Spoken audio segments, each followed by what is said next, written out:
নানুবাড়ি মানে আনন্দ, মজা, খাওয়া-দাওয়া, ভরপুর ঘোরাফেরা। তো যাই হোক একটা দিন নানুবাড়ি কিভাবে কাটালাম সেটা নিয়েই থাকছে আজকের ভিডিও। তো হ্যালো এভরিওয়ান, আসসালামু আলাইকুম। আপনারা সবাই কেমন আছেন? আশা করছি সবাই ভালো আছেন। আমি একটু অসুস্থ, সবাই আমার জন্য দোয়া করবেন। আর এই ভিডিওটা ছিল গত শুক্রবারের। আমি অসুস্থতার কারণে আর ব্যস্ততার কারণে ভিডিওটি আপনাদের সাথে শেয়ার করতে পারিনি। তো শুক্রবার সকালবেলায় আমরা মামাতো বোন আর আমি খুব সকালে উঠে গিয়েছিলাম। আর উঠে আমরা রাস্তায় একটু হাঁটাহাঁটি করছিলাম। দেখতেই পাচ্ছেন শীতের সকালটা কত সুন্দর, চারদিকে কুয়াশা, ধান ক্ষেত দেখতে খুবই ভালো লাগছিল পরিবেশটা। তো যাই হোক ঘোরাফেরা শেষ করে আমরা বাসায় এসে নাস্তা করে খাওয়া শেষ করে এরপরে আমরা বাজারে গিয়েছিলাম। বাজারে বলতে আমার নানু বাড়ি একদম বাজারের উপরেই পাশেই। তো আমার মামা মামি যেহেতু আমরা হজে গিয়েছে, তো বাজার করার মতো মামাতো ভাই ছিল, কিন্তু আমাদের ইচ্ছে হলো যে আমরা আমার খালামণিরা, আমি, আমার আম্মু আমরা সবাই মিলে বাজারে যাব হাঁস কিনতে। কাছেই আমাদের 2 মিনিটের রাস্তা, বাজারের উপরেই যেহেতু বাড়ি। তো যাই হোক আমরা সবাই মিলে এখানে বাজারে এসেছিলাম হাঁস কেনার জন্য। এখানে আমরা হাঁসগুলো দেখতেছিলাম, এখানে দেশি মুরগিও ছিল। আসলে এ বাজারে আমার কখনো আসা হয়নি, যেহেতু যদিও বা কাছে বা বাবার বাড়ির কাছে, তবুও আমি কোনোদিনই বাজারে আসিনি, তাই আজকে আমি খালামণিদের সাথে শখ করে এসেছি। তো যাই হোক আমরা ফাইনালি 4টা হাঁস কিনে নিয়েছিলাম আর ভেতরের সবজি এর বাজারটা ঘুরে ঘুরে দেখছিলাম, যেহেতু ফাঁকা ছিল সকালবেলা আমরা ঘুরে ঘুরে দেখছিলাম। আর এদিক দিয়ে আমরা বাসায় চলে যাব, কারণ একদমই কাছে বাসাটা। তো যাই হোক টাটকা টাটকা শাকসবজি দেখতে বেশ ভালোই লাগছিল। আর শীতের সবজি তো সবসময় অনেক মজা লাগে, তাই না? তো যাই হোক এরপরে আমরা বাসার উদ্দেশ্যে রওনা দিয়ে দিই। আরও একটু ঘোরাফেরা করেছি। বাসায় এসে এদিকে দেখি হাঁসগুলো জবাই করা হচ্ছে। এখানে আমার আম্মু হাঁসগুলো জবাই করে দিয়েছিল। 4টা হাঁস পরিষ্কার করতে কিন্তু অনেকটা সময় লেগে যাবে, কিন্তু শীতের সময় হাঁস খেতে খুবই ভালো লাগে, যদিও বা একটু কষ্ট করতে হয় পরিষ্কার করার সময়।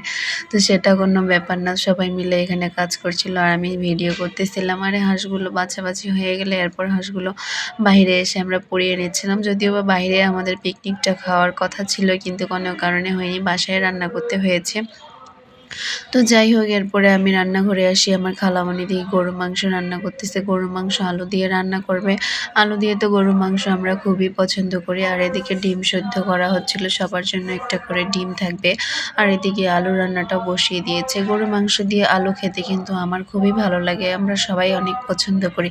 আর এদিকে পুচু সবার কাজগুলো দেখতেছিল বসে বসে। আর এদিকে কাটাকাটি চলছে হাঁসগুলো। হাঁসের ভিতরে আবার ডিম ছিল লাল লাল, এটা খেতে আমার খুব ভালো লাগে, কিন্তু অনেকেই বলে এই ডিম খাওয়া যায় না, কিন্তু আমি খাই।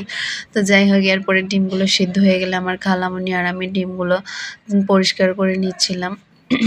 আর এদিকে আমার আম্মু হাঁসের মাংসগুলো খুব সুন্দরভাবে পরিষ্কার করে নিয়েছিল। হাঁসের মাংস কিন্তু অনেক পরিষ্কার করতে হয়, না হলে খেতে ভালো লাগে না। তো যাই হোক আমার খালামণি এদিকে হাঁসের মাংসটা হাতে মাখিয়ে বসিয়ে দিয়েছে। আর এরই ফাঁকে আমি একটু ছাদে গিয়েছিলাম বকুল ফুলের গাছ দেখতে। ছাদ থেকে একদমই কাছে বকুল ফুলটা হাত দিয়ে ধরা যায়। বকুল ফুলের ঘ্রাণ তো অনেক ভালো লাগে। অনেকগুলো আমি বাসায় তুলেও নিয়ে এসেছি, এটা দিয়ে আমি মালাও বানিয়েছি হাতে পরার জন্য। তো যাই হোক এরপরে আমি আবারও রান্নাঘরে এসে দেখি হাঁসের মাংস প্রায় রান্না হয়ে গিয়েছে।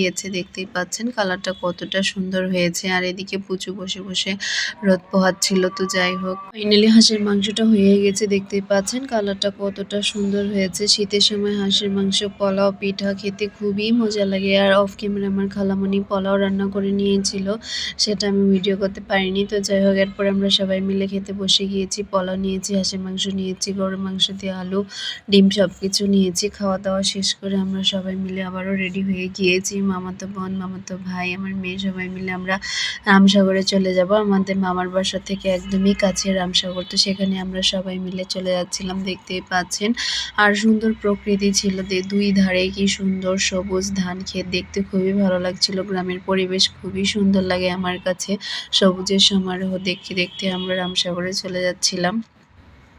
একদমই 10 মিনিটের রাস্তা। তো যাই হোক অবশেষে আমরা রামসাগরে চলে এসেছি, দেখতেই পাচ্ছেন। আর এখানে পুরনো একটা রাজার বাড়ি ছিল, সেটার ভিতরে আমরা যাচ্ছিলাম দেখার জন্য এখানে কি আছে। আসলে তেমন কিছুই না, পুরনো ইটগুলোই শুধু ছিল। তো যাই হোক এই জায়গাটা দেখতে খুবই ভালো লাগছিল। এরপরে আমরা সবাই মিলে ভ্যানে করে গোটা রামসাগরটা ঘুরে বেরিয়েছি, দেখতেই পাচ্ছেন। এটা অনেকটা বড়, এখানে পুরোটা হেঁটে ঘুরে দেখানোটা সম্ভব না। তো যাই হোক এখানে আমরা ভ্যানে করে মজা করতে করতে ঘুরতেছিলাম। ঘুরতেছিলাম, অনেক সবাই কথা বলাবলি করতেছিলাম। এরপরে আমরা অনেক ছবি তুলেছি। এখানে আমার ফ্রেন্ড গিয়েছিল ছবি তুলে দেওয়ার জন্য, তারও বাসা সেখানেই, তাই তাকে ডেকে নিয়েছিলাম ছবি তোলার জন্য। সবাই মিলে অনেক মজা করেছি আমরা, আর অনেক ছবি অনেক ভিডিও করেছি। আর এরপরে দেখতেই পাচ্ছেন আমার মামাতো ভাই আর আমার মেয়ে মামা ভাগ্নি দুজন মিলে কি সুন্দর দোলনায় দুলতেছিল আর মজা করতেছিল, আর আমরা হাসাহাসি করতেছিলাম। আর এখানে আমার মামাতো বোনও দোলনায় দোল খাচ্ছিল। দোলনায় দোল খেতে তো সবার ভালো লাগে, আমিও দোলনায় দোল খেয়েছি।